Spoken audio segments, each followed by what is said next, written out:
it really worth perfecting your poses at home for your upcoming modelling career? Hey, it's Annaliese here. How's it going? Welcome to my channel. If you haven't already, please do subscribe because I have got lots of new content coming, including new ideas like this video. Don't forget to give me a follow on Instagram and give this video a thumbs up. So today I'm giving you face, hair slicked back, bringing out my inner model, because I want to help you understand how much money you can actually make from modelling. And at the end, I'll share some of the biggest jobs that I've booked. Now, asking how much money you can make from modelling is like asking how long a piece of string is. It could be this whole bundle, or this. If you've got famous parents, live in a mansion and maybe have your own reality show, then it's pretty likely that you'll reach supermodel status in no time, earning minimally 6 figures for a campaign. And that's just a conservative guess, depending on the fame. But for those of us that are not that lucky, I'm going to try and break down the money-making potential of modelling. Now, the first question you have to ask yourself is, what kind of model do you want to be? There are lots of types.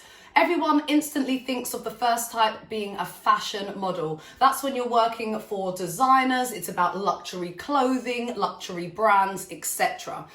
You could also be a commercial model, which is what I am. It's more about the smiling, TV adverts, selling lifestyle products, I don't know, cereal, deodorant, etc. You could be a sports model, which is really all about those movement shots. So jumping, running, skipping, all of that kind of stuff, usually reserved for athletes or people with like athletic body types. And believe it or not, you can be a hand or foot model, darling. Yes, trust me, if you have got gorgeous hands, which I definitely don't, you can make a lot of money doubling up as celebrity hands, modeling jewelry, all of that stuff, nail varnish, get your feet out for some foot cream, toe polish. Yeah. The big boys can actually make so much money to the point where they insure their hands for like hundreds of thousands of pounds.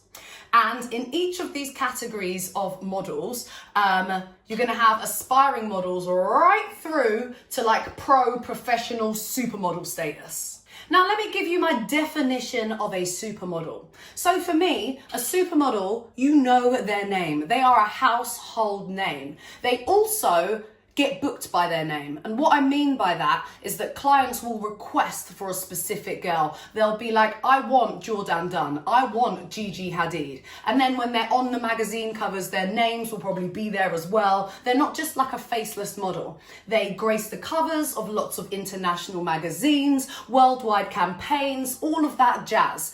I actually think that it's quite possible for you to be a successful fashion model, a very successful fashion model, and still not be a supermodel. Anyway, I've given you the 4 different types of models. I'm going to focus more on fashion and commercial just because that's what I know most about. One of the reasons why people struggle to make a living as a model is because there are always going to be models and aspiring models willing to work for free. It's just part of the game. I think all creative industries actually encourage this in the beginning. They kind of say you've got to go out there, pay your dues, get experience, build your book up, whatever.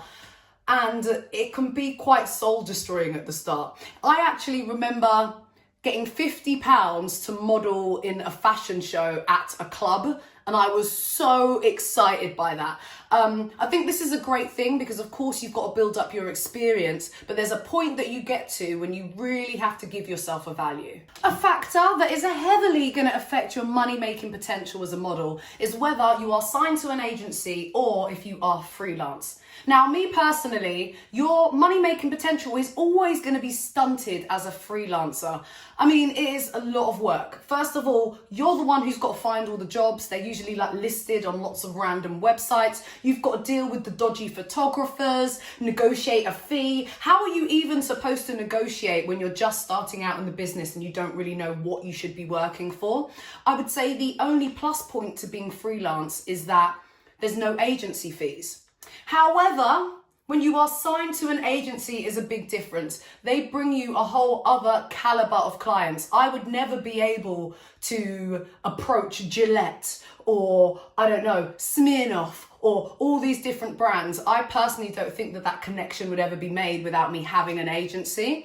The agency is, of course, going to find you those clients. They're going to make sure you're safe, and so that you're not turning up to some random place, like terrifying. And they're going to sort out your contracts, negotiate those fees, and make sure that you are getting the most for what you should be getting for the usage, etc.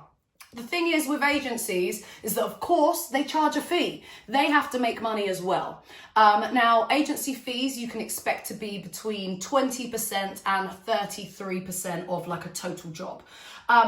My agency is actually on the high end and they take 33%, but I really do not mind because, as I said, they are the ones connecting me with those brands. I would never be able to be introduced to these brands that have the type of budget that can spend a lot of money. So sometimes it is just about the quality of your agency and the quality of clients that they can bring you, because a lesser percent of less money ain't helpful. So let's talk on a job by job basis as an agency signed model. So you've got your day rate.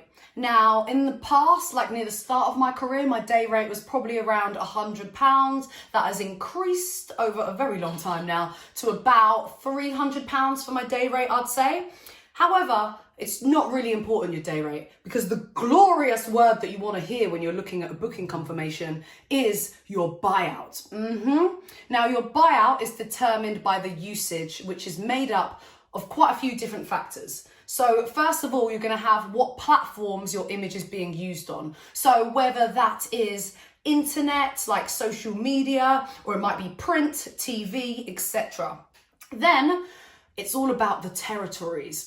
That's where your image is going to be used. So it could be Europe, worldwide is the good one, Asia, etc. Just different places as to where your image is going to be shown. And then lastly is how long. So is it a month, 3 months, a year, 2 years? Ooh, 2 years worldwide. Is like the holy grail. So I thought I would go through some of my booking confirmations just to give you an idea of what I'm talking about. So this one is for a job that I did last week, one of the first jobs since this whole pandemic situation. And this is for Remington, stills and video, all channels excluding TV, outdoor, no packaging, no how-to videos. So I think that means that it's going to be online and in store. Territories, EMEA, which is Europe, Middle East and Africa. Also APAC, which is Asia Pacific. India, Pakistan, Bangladesh and Sri Lanka for 3 years. And I actually got a total of, I'm giving you secrets now, £2,866 and 66p. 66p is important, you've got to add that in. All right, let's keep going. I've got this one, which is for a job that I'm booked for later this week. I'm very excited. It does look like things are picking back up again. I'm not going to mention the brand just in case they don't want to be mentioned, but it's 2 years online and in-store global. But this is only a half-day shoot. So just put that in perspective right there.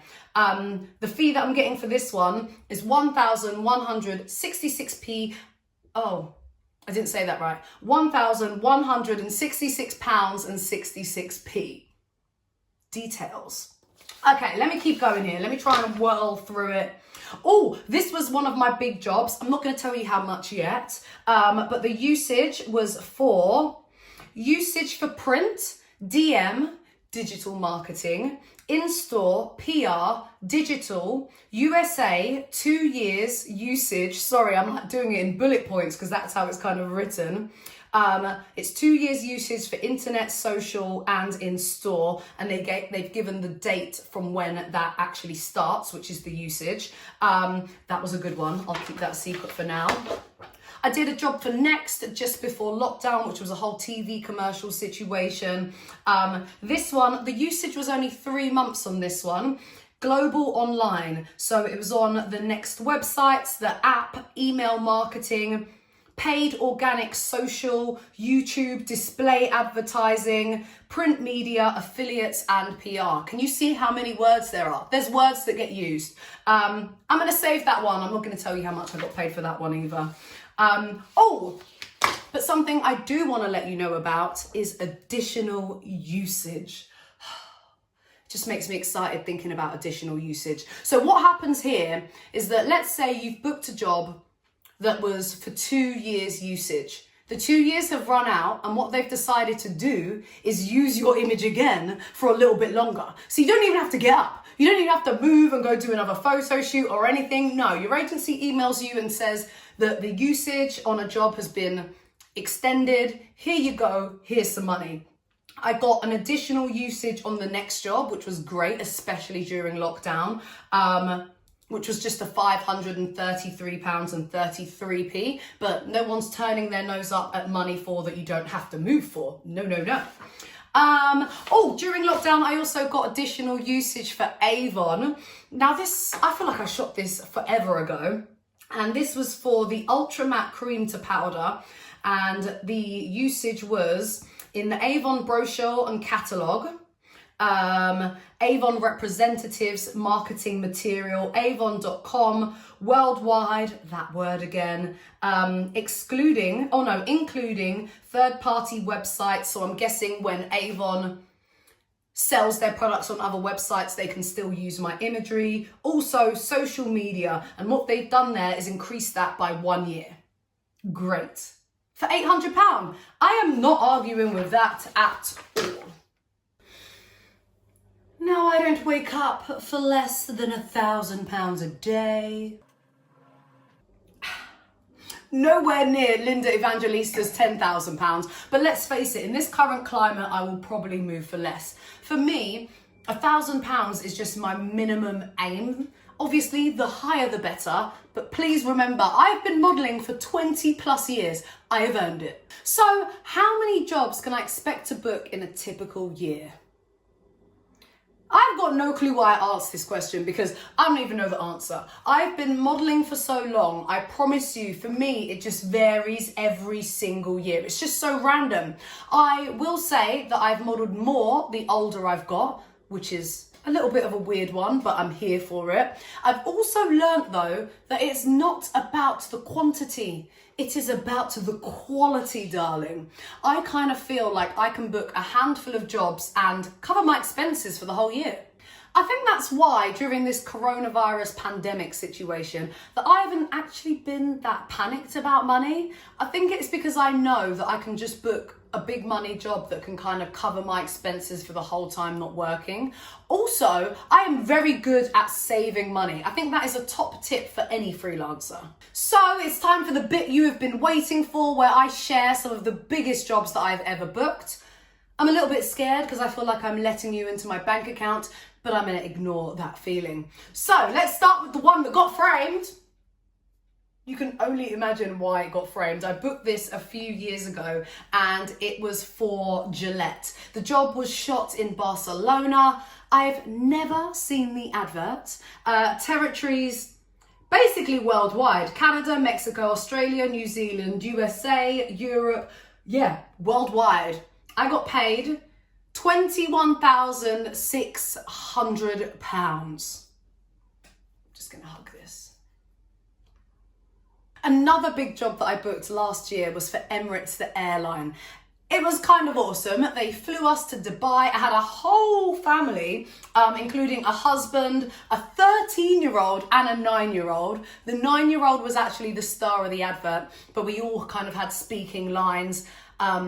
It was a great experience. I have no clue why they flew us to Dubai because it was actually all shot on a plane. Not complaining here at all, especially because I was paid £19,758. Boom. And the good stuff is a hair company owned by Unilever. I shot with them like a couple years ago and I got a total of, in fact, something else that I have to share before that is that This job, the buyout wasn't actually guaranteed. So I did the job for the day rate, and they said that it just depends how much they use it, where they use it, and if they even use it at all, whether I would get the buyout. Sometimes this is a little bit of a risk that you take with jobs, but it's just the game of the modelling industry. So for 2 years usage right here, I got £12,000. Yay! Something else important to note about my agency as well is that they give you the figure for how much you're getting as a net rate, which means that that's how much I am being paid for the job. Some other agencies will show you the gross rate, which means when you see that figure, you've actually got to take off the 20 to 33% to work out how much you're getting. My agency just straight to the point. This is your net fee. Now, this is the job for next, the one that I mentioned earlier in the video. And I wanted to share it with you because the short usage actually makes the fee more impressive. I did a lot for this job though. I actually jumped off a 6-foot platform. Yes, I do stuff. Anyways, for 3 months usage, I got £3,333.33p. Not bad at all. And to summarise this whole video, how much money you make as a model is going to be determined by whether you are an agency signed model or whether you are freelance. Day rates, I think that they should be about £200, depending, but let's face it, it doesn't really matter because it is all about the glorious buyout. Your buyout is determined by your usage, which is based on a few factors, which is the territories used, the platforms, and for how long. Usage can be huge. I think that perfume adverts are the highest paying job that a model can do. Depending on who you are, we're talking like 80,000, 100,000. Yeah. But if you're just starting out, do not be afraid to work for free. We all have to do it. Gain experience, get some photos for your portfolio. It's just about working out when you need to give yourself a value. I really hope that this video gave you an insight into how much money you can actually make modeling. Thank you so much for watching. If you want to see more model tip videos, please do let me know down below, along with leaving your questions and comments. Please don't forget to subscribe, give this video a thumbs up, and follow me on Instagram. Feel free to binge watch all of my previous content. My ANTM recaps are perfect for some binge watching, but you can also take a look at my beauty tips and tricks playlist. See you later.